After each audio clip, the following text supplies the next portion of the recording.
Hi everyone, in this video I will show you how to increase music time on Snapchat. So first you just have to simply launch your Snapchat application, and then in order for you to add music to your Snapchat, what you're going to do here is you have to select from any of these Snapchat right here, long press. Once you're done, then what you're going to do is you have to look for a specific music that you want. So basically, if you tap this music right here and then add this. So by default, if you use the photo snap right here, then your music will be shorter. For example, this one.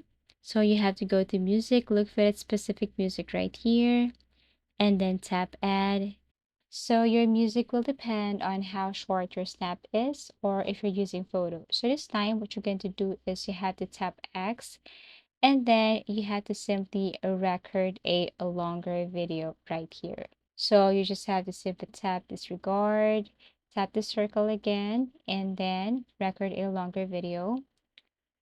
Or aside from that, you can also upload or add a video right here. Okay, so once done, now go to the music icon, and then you can now add the music. In this way, if you have longer video, then it will also increase music time on Snapchat. As easy as that.